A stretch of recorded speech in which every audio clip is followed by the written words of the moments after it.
La chronique livre d'Olivier.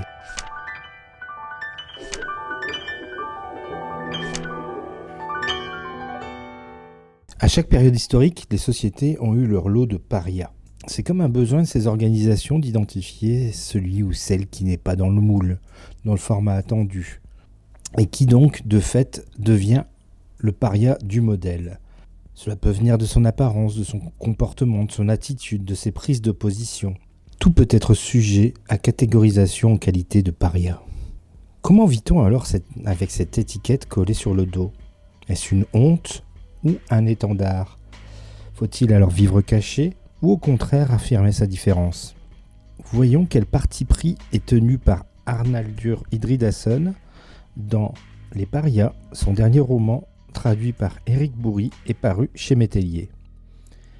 Tout commence par un Luger, ce pistolet allemand de la Seconde Guerre mondiale qu'une veuve vient déposer au commissariat et que l'inspectrice Martha réceptionne. Après analyse balistique, ce pistolet est l'arme qui a tué sur une ancienne enquête. Cette arme fait écho aussi à Conrad, policier retraité, qui a souvenir d'un pistolet similaire appartenant à Seppi, son père.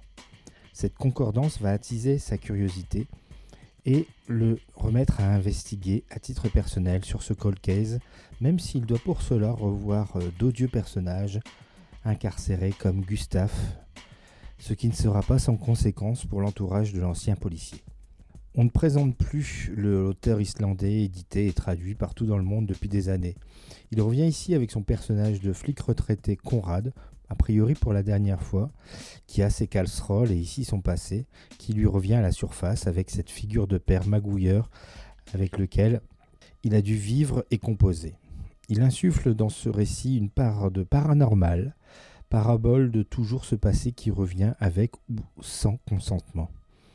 L'intrigue est alambiquée, touffue, alternant passé et présent, on a l'habitude avec Indridason. Pas toujours facile à suivre, mais les amateurs sont coutumiers du fait de cette façon de ne pas ménager son lectorat en le mettant dans les pas et dans la tête de son enquêteur fétiche, quitte à se perdre avec les nœuds dans le cerveau qu'il se crée. Les parias ne dérogent pas à cela. L'auteur explore aussi le traitement de ces personnages marginalisés, ici, des ados placés en maison de correction, et ceux avec une orientation homosexuelle, sans concession avec la dureté de la société islandaise à cette époque, quant au sort qu'elle réservait pour ces populations. Les Parias est donc un roman qui se mérite, mais qui satisfera, a priori, les adeptes de l'auteur islandais déjà conquis. Voilà donc pour ce nouveau roman, pas facile à la lecture, faut bien l'avouer, mais qui se mérite avec toujours des personnages alambiqués comme c'est les construire Arnaldur Indridason, dont je vous rappelle le titre de son dernier roman, Les Parias, paru chez Métellier et traduit par Éric Bourri. Bonne lecture et à bientôt. C'était vraiment très intéressant.